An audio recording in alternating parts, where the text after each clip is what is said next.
está tomada y yo no voy a salir ni siquiera a la puerta. Pero entonces su teléfono vibra.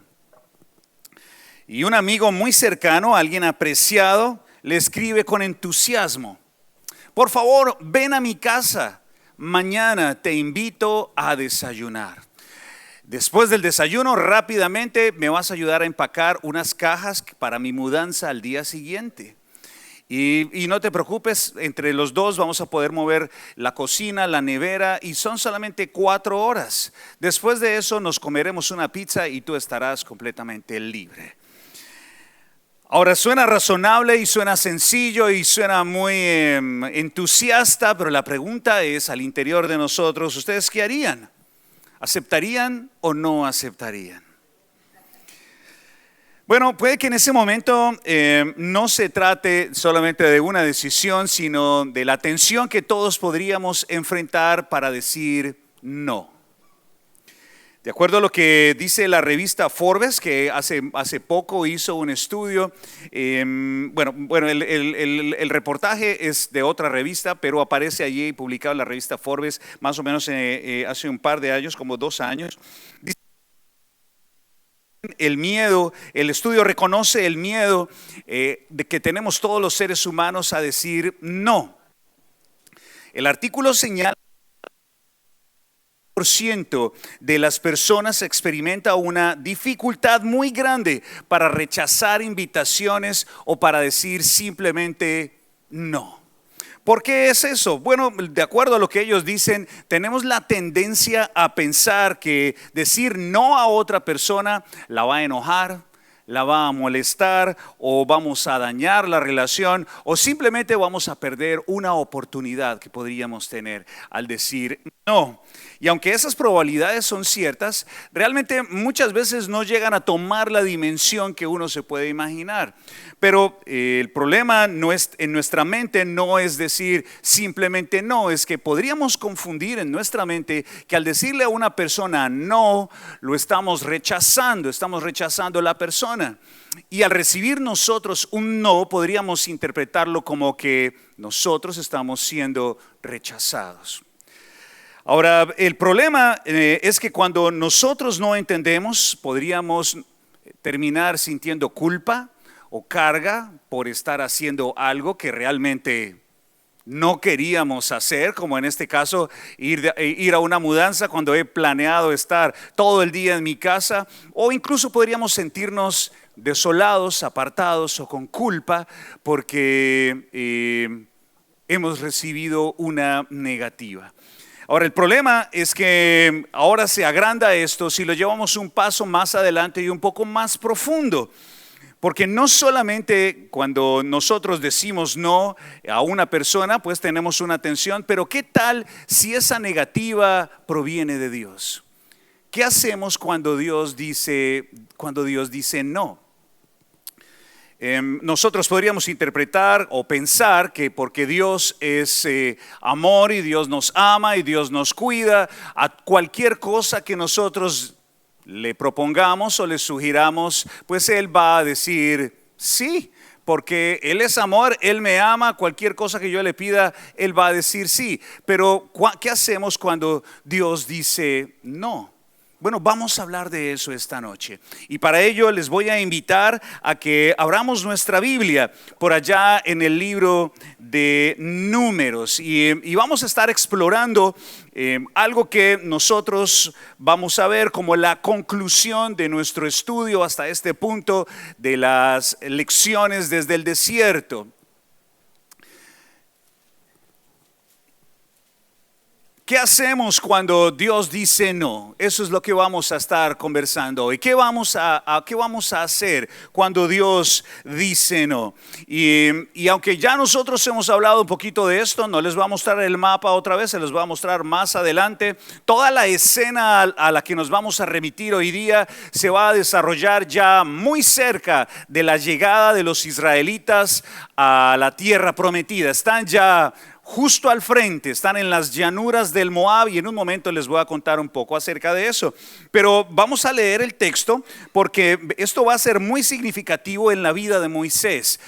Y no solo en la vida de Moisés, sino en la vida de su sucesor o de su joven ayudante, que era ¿quién? ¿Alguien se acuerda? Josué va a ser su ayudante y también en la vida del pueblo.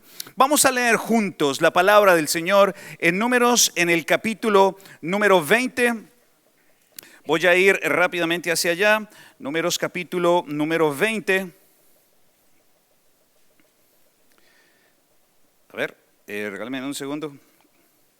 Números 20. Y voy a leer el versículo número 1 al 13. Imagínense lo que está pasando acá. Llegaron los hijos de Israel, toda la congregación, al desierto de Sin en el mes primero, y acampó el pueblo en Cades, y allí murió María, y allí fue sepultada. Y porque no había agua para la congregación, se juntaron contra Moisés y a Aarón. Y habló el pueblo contra Moisés diciendo: ojalá hubiéramos muerto cuando perecieron nuestros hermanos delante de Jehová. ¿Por qué hiciste venir la congregación de Jehová a este desierto para que muramos nosotros y nuestras bestias? ¿Y por qué nos has hecho subir de Egipto para traernos a este mal lugar? No es este lugar, no es lugar de sementera, de higueras, de viñas, ni de granadas, ni aún de agua para beber.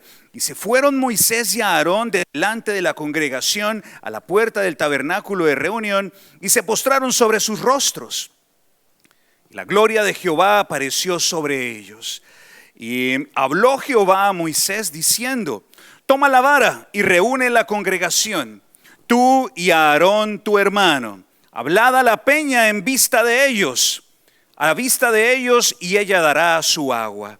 Y les sacarás aguas de la peña y darás a beber a la congregación y a sus bestias. Entonces Moisés tomó la vara delante de Jehová como él le mandó, y reunieron Moisés y Aarón, versículo número 10, a la congregación delante de la peña, y les dijo: oíd ahora, rebeldes, ¿os hemos de hacer salir aguas de esta peña? Entonces alzó Moisés su mano y golpeó la peña con su vara 2 veces. Y salieron muchas aguas, y bebió la congregación y sus bestias.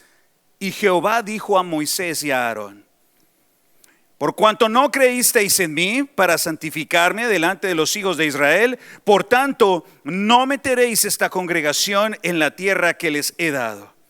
Estas son las aguas de la rencilla por las cuales contendieron los hijos de Israel con Jehová, y él se santificó en ellos.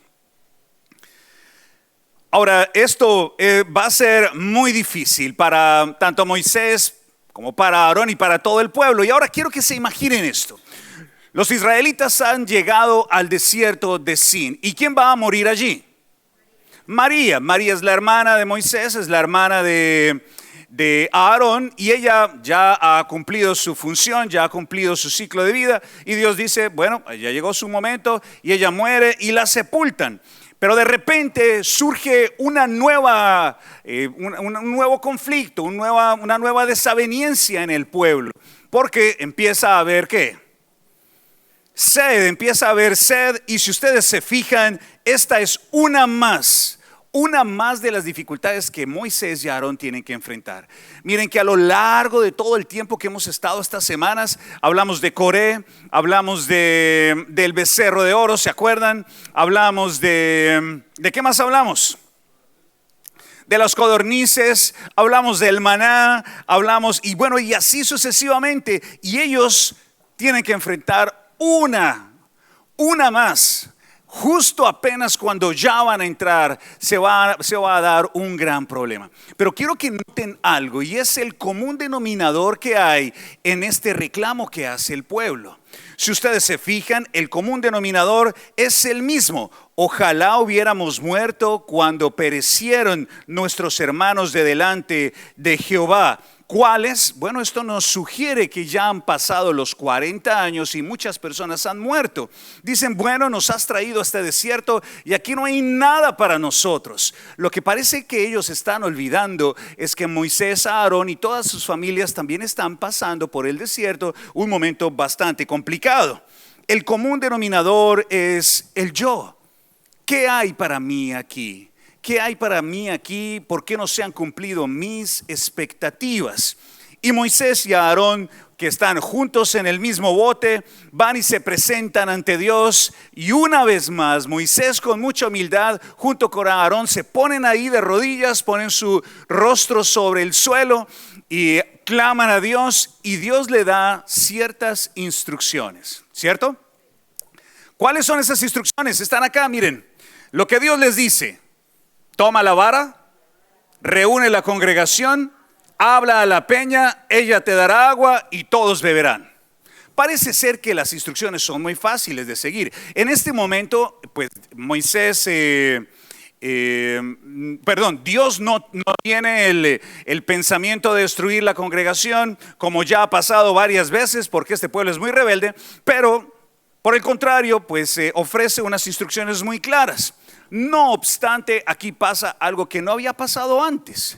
¿Qué es eso que pasa? Parece que Moisés perdió un poco la paciencia con el pueblo y hace algo que no debería hacer. Y está aquí, miren, si usted se fija, lo que Moisés hace es algo, bueno, no es del todo exacto con las instrucciones, pero termina siendo una desobediencia. Miren, él toma la vara, reúne la congregación y habla a la congregación.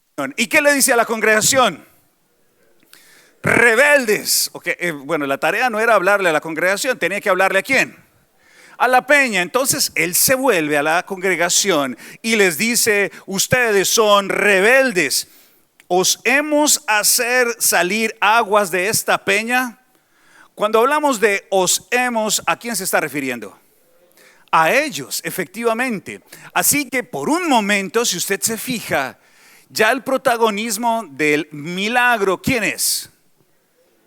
Moisés y Aarón, porque él está diciendo, bueno, nosotros tenemos que darles agua a ustedes otra vez. Y en lugar de hablar a la peña, ¿qué hace? ¿La golpeó cuántas veces?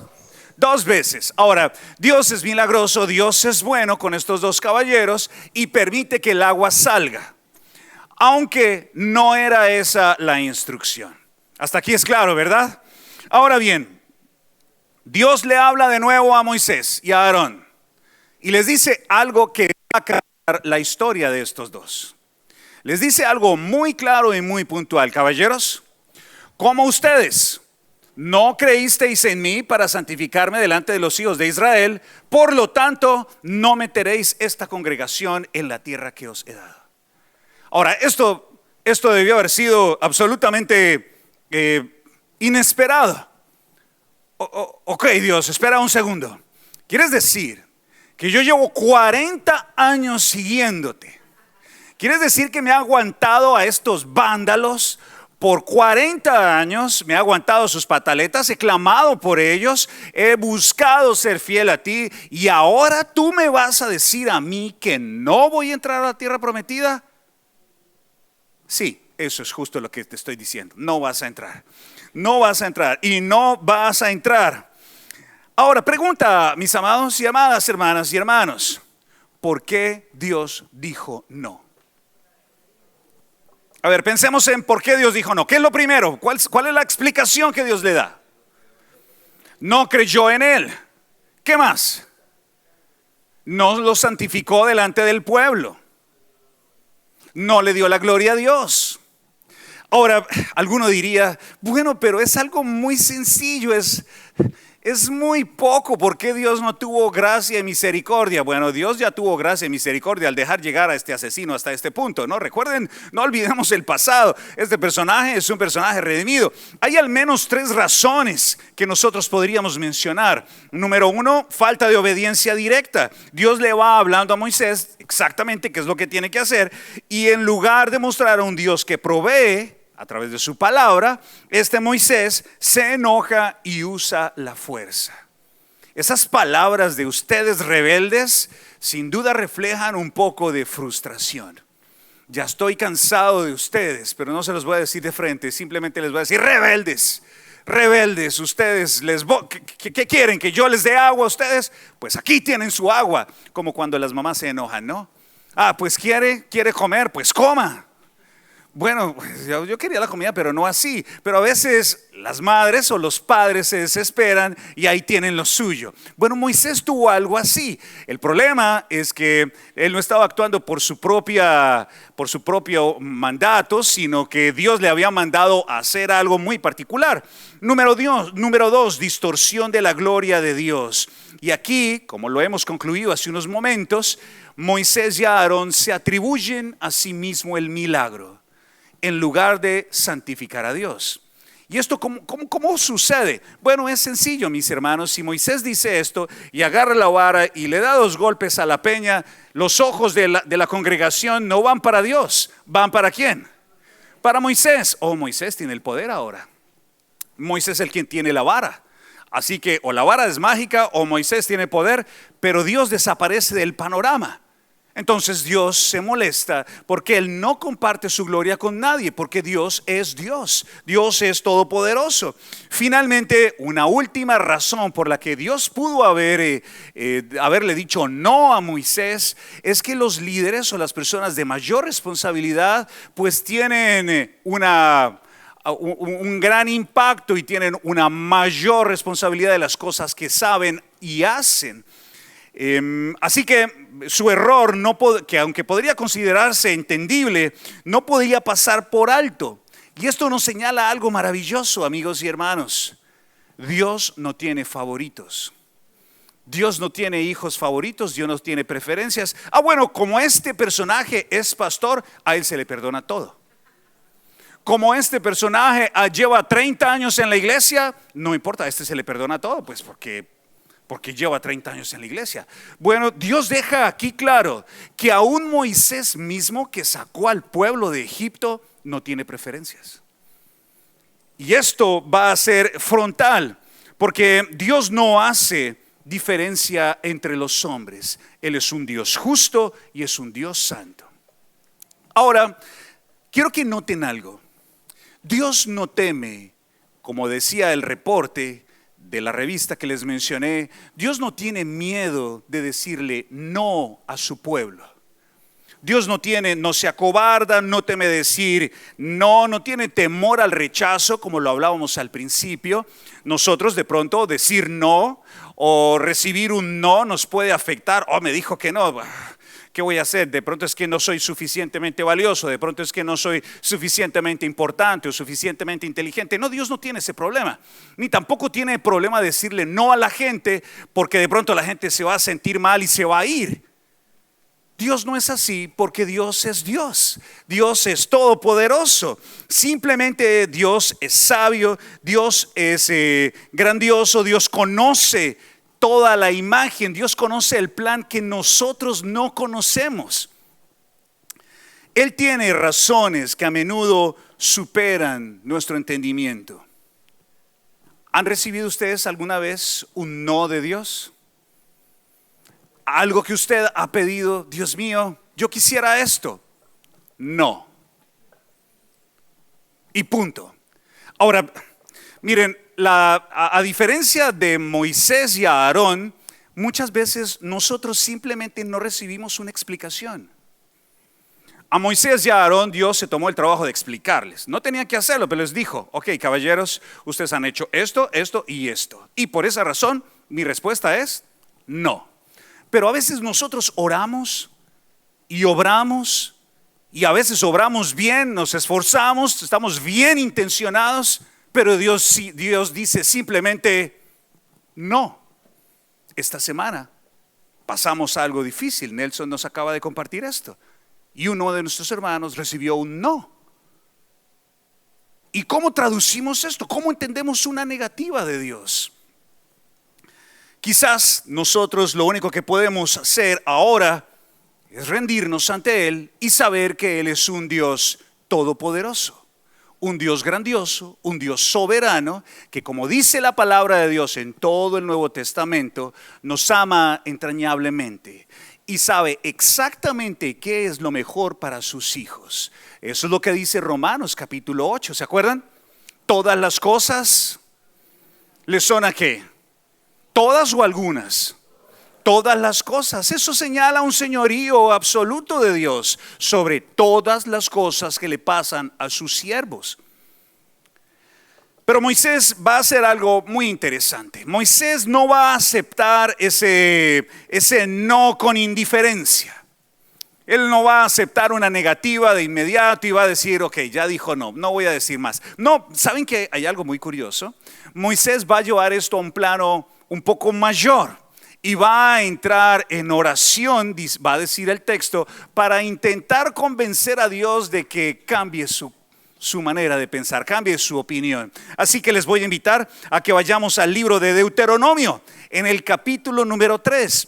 Y aquí, mis hermanos y hermanas, Moisés, como en un tono autobiográfico, va a compartir con el pueblo lo que va a hacer esta experiencia. Esto está en Deuteronomio en el capítulo número 3, en el versículo número 23. Y ahora miren que esto es muy interesante. Si alguien quiere una lección de diplomacia, aquí está. La lección de diplomacia. Dice el capítulo 3, versículo 23. ¿Están ahí conmigo, mis hermanos y hermanas? Dice la palabra: y oré a Jehová en aquel tiempo diciendo: Señor Jehová, tú has comenzado a mostrar a tu siervo tu grandeza y tu mano poderosa. Porque ¿qué Dios hay en el cielo y ni en la tierra que haga obras y proezas como todas las tuyas? Suena muy convincente, ¿no? Oh, bien, tuvo un buen arranque. Pero luego dice el versículo número 25: pase yo, te ruego, y vea aquella buena tierra que está más allá del Jordán, aquel buen monte y el Líbano. 26. Pero Jehová se había enojado contra mí a causa de ustedes, por lo cual no me escuchó, y me dijo Jehová: basta, no me hables más de este asunto. Sube a la cumbre del Pisga y alza tus ojos al oeste y al norte y al sur y al este, y mira con tus propios ojos, porque tú no pasarás. Y manda a Josué y anímalo y fortalécelo, porque él ha de pasar delante de este pueblo y él les hará heredar la tierra que verás. Qué impresionante. Moisés es un tipo muy humilde. Es un tipo muy sencillo, muy humilde, pero eso no le quita la intención que tenía. Tenía el sueño de ver la tierra prometida. Nunca había estado allí. Había estado luchando, había mandado los espías, ¿se acuerdan? Y estaba esperando ver esas uvas grandiosas y ver la tierra, pasar allá. Pero Dios dijo no. Pero él fue y oró. No dice el texto cuántas veces, pero nos habla de esa experiencia. Quizás oró una vez, quizás oró 2 veces, quizás oró 3 veces, pero al final Dios le dijo: mira, amigo, ya basta. Ya no quiero que me hables más de este asunto. Eso es una manera llena de gracia del Señor decirle a este hombre: ok, hasta aquí llegó este cuento, no vas a hablar. Ahora, no sé si es igual de claro para ustedes que para mí, pero cuando Dios dice no es, y cuando dice sí es, cuando Dios dice no es no, y cuando Dios dice sí es sí. Ahora, uno debe ser inteligente, ¿cierto? Cuando Dios dice no vayas por ese camino, ¿qué debes hacer? No ir. Pero si Dios dice ve por este camino, va a ser un camino difícil, las aguas no te toparán, no te ahogarán y el fuego no te quemará. Yo voy a estar contigo. ¿Tú qué harías? Ir, porque Dios dice que vayas. Lo más inteligente y lo más seguro es prestar atención a la voz de Dios. Y cuando Dios dice no es no, y cuando Dios dice sí es sí. Ahora, usted tiene que preguntarse: ¿estoy escuchando a Dios y le estoy obedeciendo o no? ¿Es clara para mí la voluntad de Dios o no?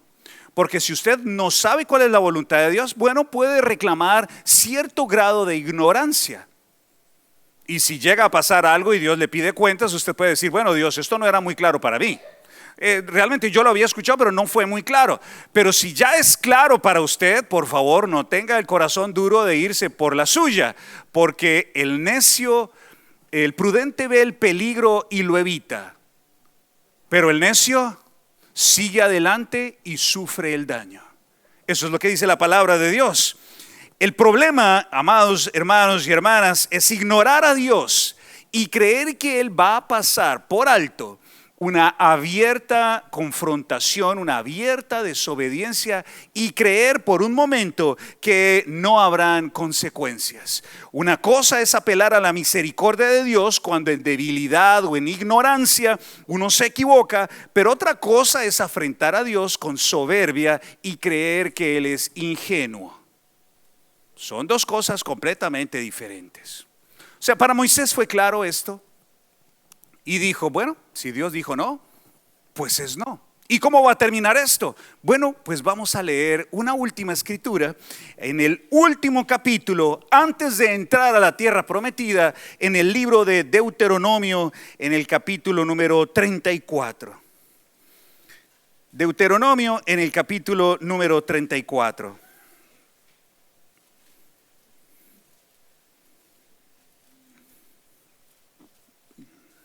Este es el último capítulo de todo el Pentateuco.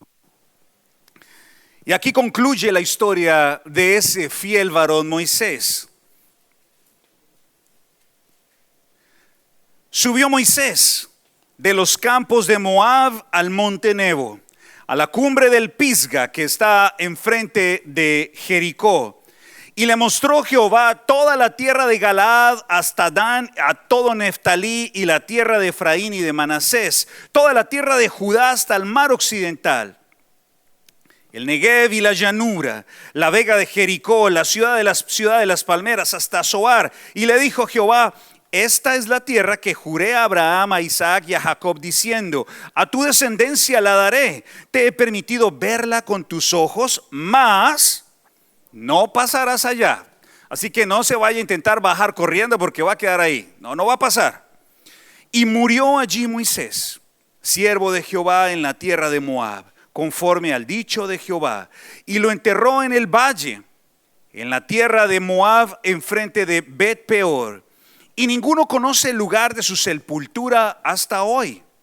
Era Moisés de edad de 120 años cuando murió.